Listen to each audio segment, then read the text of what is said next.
정말로 이 세상에 빛이 되는 그러한 사역을 감당하기 어떻게 해야 할까? 이 변화의 축에 한 사람을 찾고, 하나님은 지금도 그 한 사람을 찾고 계신 거예요. 목회자는 뭐죠? 그렇게 하도록 훈련하고, 그렇게 하도록 용기를 붙들어주고, 그렇게 하도록 비전을 제시하고 하는 것이 목회자답니다. 그런 생각을 해봅니다. 우리 개신교 한인교회 22년 전 이 땅에 세운 지금 이렇게까지 교회가 이루어집니다. 수없이 많은 한 사람이 존재했었던 것이죠. 그 한 사람을 통해서 변하게 하시고, 교회가 든든히 세워지고, 사역을 감당하게 하시고, 새로운 물결이 있게 하시고, 오늘날까지 이렇게 오게 하신 것입니다. 이것은 어느 특정한 목사가 이루었거나 어떤 특정한 성도가 이루었다는 것이 아닙니다. 저희에게는 수많은 교민들이 여기에 계시고, 또 직장에서 파견되어서 주지원으로 이렇게 와 계십니다. 이곳에 머무는 동안에 하나님의 교회를 위해서, 하나님을 위해서 헌신하고 섬기고 가신 분 한 사람 한 사람이 얼마나 많이 있는지 몰라요. 여러분들 지금 주말은처럼 스쳐 지나가는 화면들이 있을 거예요. 우리 교회에 대해서 헌신했던 한 사람 한 사람, 그 사람들의 헌신과 섬김으로 교회가 아름답게 되었습니다. 여러분들도 앞으로 지금도 그 한 사람이 되어져야 한다. 그 한 사람을 통해서 교회가 아름답게 발전되어집니다. 그분들의 노고와 헌신이 교회를 발전시켰고, 교회의 성장의 원동력이 될 수 있었다는 사실. 매번 하나님이 그 일을 이루시게 하는 그 촉매로서, 시발자로서 한 사람은 하나님이 예비하십니다. 우리 온 성도가 한 사람이 될 수 있어요. 여러분들도 한 사람이 되어서, 나는 교회의 어떠한 한 사람인가? 나는 직장에서 어떠한 한 사람인가? 가정에서 한 사람의 그 역할, 내가 해야 할 선택된 사람, 예비된 사람으로서 과연 나는 어떻게 살고 있는가? 분명히 하나님께서 여러분에게 그동안의 모든 인생길에 시련도 주시고 축복도 주시고 훈련도 시키시고, 그리고는 하나님이 예비하시는 순간이 오게 되는데요, 그때 여러분 거부하지 마시고 결단하고 순종하시기를 바랍니다. 여러분 한 사람으로서 순종할 수 있어요. 그래야 여러분의 삶을 내놓고 하나님이 여러분에게 주신 모든 재물도 하나님께 드리기도 하고, 하나님이 여러분에게 주신 지위도 하나님을 위해서 쓰기도 하고, 하나님께서 여러분에게 주신 건강도 하나님을 위해서 드리고, 여러분께 주신 하나님께 주신 재능도 하나님께서 드리십시오.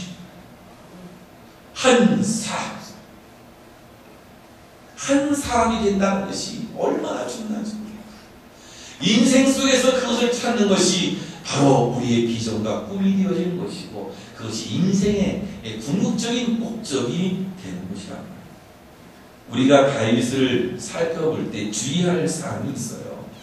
그게 뭐냐? 그러니까 다윗이 왕이 되고 권력을 잡았을 때 모습을 보면 다윗의 진정한 모습이 아니에요. 그렇죠?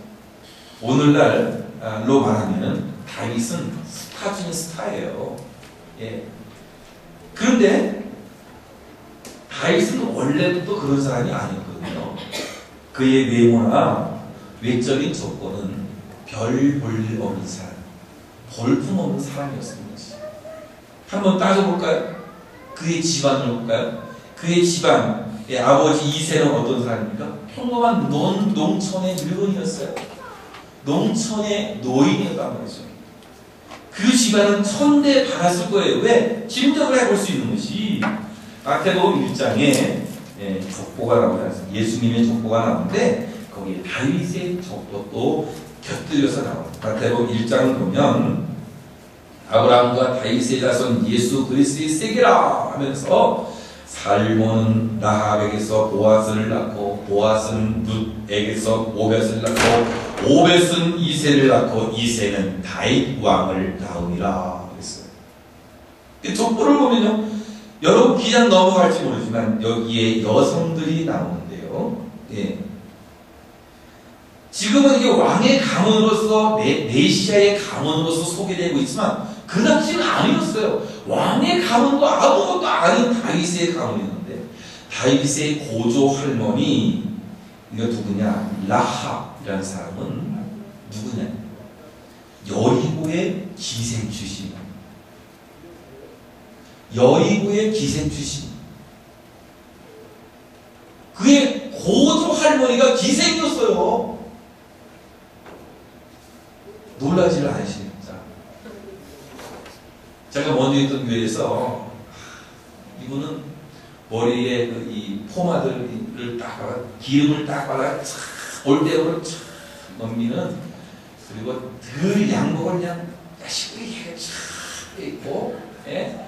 그리고서 이 항상 운전을 하고 다니시는 분인데 성도님들 운전도 해주고 무슨 뭐 여행 가도 관광 가다 운전해주고 있는데 이분은 온천도 안 가요. 자기 스타일을 보여준다고 온천 가도 안 들어가는 거야. 자기 스타일로. 그래서 이 성도님들이 그분 별명을 지었어요. 뭐라 해야 돼? 라합 오라버니. 라합 오라버니는 믿는 사람들은 다 알거든요. 성경에서 나오기라니까 이분은 너무 좋아하는 거야. 라합 오라버니를 너무 좋아해. 그게 뭐예요? 기생 오라버니라는 얘기인데. 그런데 이 다윗의 고조 할머니가 기생 라합. 그뿐입니까? 그의 증조 할머니는 누구냐? 증조 할머니는 오늘 말씀에 보면 루시라는 사람, 예, 루시라는 모압 여인이에요. 이건 이방 사람이 이방 사람. 그러니까 정통 유대인의 입장에 보면 정말 저런 집안이 있어. 정말로 별 볼 일 없는 거 있고 정말로 형편없는 그런 집안이다.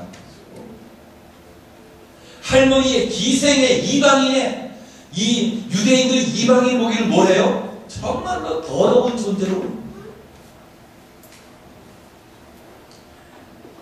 이런 가문 속에서 살았는 그의 살던 동네는 베들레헴. 베들레헴은 떡집이라는 뜻을 가지고 있는데요.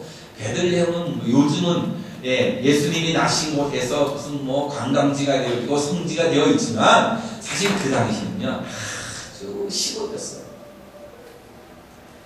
아주 작은 시골 마을에 불과한 그런 시골 구석에서 별 볼 일 없는 집안에서 2세의 장남도 아닌 막내 아들 8남 2녀의 8번째 아들로 태어났습니다.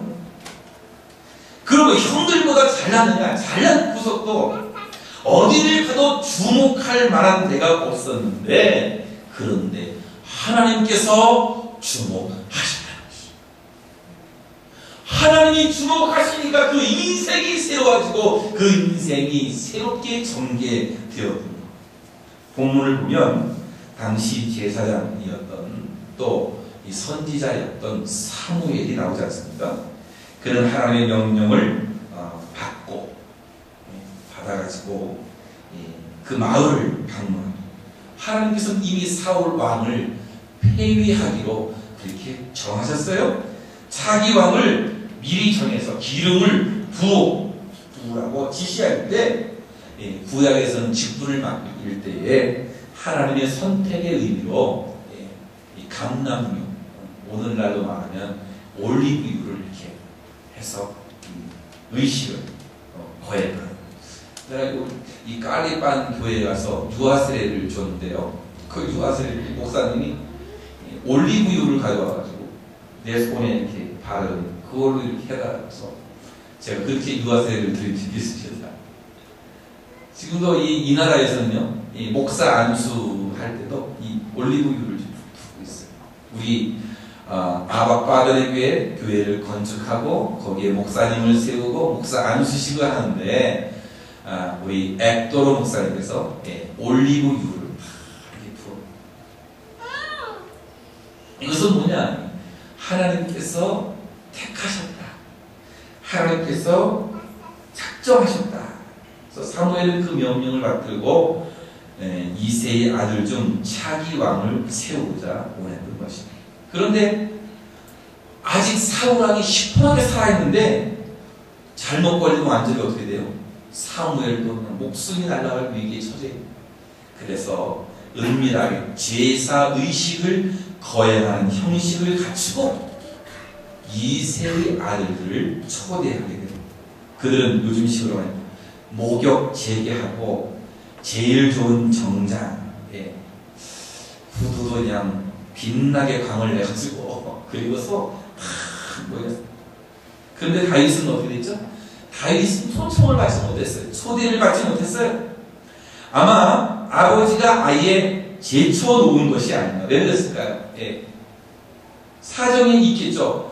소규모 농가였으니까 뭐 거기에는 무슨 뭐 하인들이 있는 것도 아니고 집안에 누군가 가서 자기의 양들을 돌봐야 되는데, 예. 뭐 적당한 사람이 없으니까 제일 볼품없고 뭐 이 좀 하찮게 여기는 바로 이 다윗을, 예, 양을 돌보라고 보냈던 것입니다. 그러니까 자기 아버지 이새도 하찮게 여기는 그런 사람, 다른 사람들 눈에 들리기가 만무하죠. 예나 지금이나 세상은 다 이래요. 인물을 평가할 때 외모나 외적 조건만을 갖고 평가한 나이를, 외모를, 학력을, 재력을, 경력을, 지위를, 그러니까 이력서에 기록될 만한 거 다 따지는 게 아니에요. 그런데 이 다윗은 뭔가 그런 조건에 부합되지 않았던 것이죠. 만약 하나님께서 이 다윗을 뽑아주지 않았다면 다윗은 아마도 양을 돌보는 목자로서 인생을 끝마쳤을 거예요. 하나님께서 택하시고 뽑아줬으니까 다행이지. 중요한 것은 하나님께서 그를 보시고 기뻐하고 차기 왕으로 세우신 것입니다. 그럴 때마다 다윗의 인생이 달라지기 시작해요. 우리도 마찬가지 아니고 오늘날 혹시 사람에게 인정받을 만한 외모나 조건이 없어도 괜찮아요. 여러분 뭐 외모 이렇게 좀 괜찮아요. 좀 이 볼품이 없어도 괜찮아요. 하나님한테 딱 마음이 들면 되는 거예요. 하나님께 마음만 들면 되는 거예요. 여러분 뭐 외모가 뻑뻑인자 이렇게 하지 않아도 오히려 연약 그거 부족한 사람은요 하나님께서 더 잘 사용하세요. 또 뭔가 볼품이 없는 게 오히려 하나님께는요 더 선택받을 수 있는 것이 됩니다. 고린도전서 1장 26절에서 29절을 보면요 그런 말씀이 있어요. 형제들아 너희를 부리심은 보라 육체를 따라 지혜 있는 자가 많지 아니하며 능한 자가 많지 아니하며 문벌 좋은 자가 많지 아니하도다. 그러나 하나님께서 세상에 미련한 것들을 택하사 지혜 있는 자들을 부끄럽게 하려 하시고 세상의 약한 것들을 택하사 강한 것들을 부끄럽게 하려 하시며 하나님께서 세상의 천한 것들과 멸시받는 것들과 없는 것들을 택하사 있는 것들을 패하려 하시라니 이는 아무 육체라도 하나님 앞에서 자랑하지 못하게 하려 하시니라. 사랑하는 여러분, 하나님은 미련한 것들을 택해서 지혜 있는 자들을 부끄럽게, 약한 것들을 택해서 강한 것들을 부끄럽게 합니다. 세상에 천한 것들, 멸시한 것들을 택해서 없는 것들을 택해서 하나님은 있는 것들을 없애버립니다. 하나님의 놀라운 원리가 사실 그래요. 인간 차원에서 조건 따지고 외모 따지는 것이지 하나님 입장에서 보면요 다 그게 그거예요. 예, 우리는 그러잖아요. 그래서 내가 조금 더 잘생겼어요.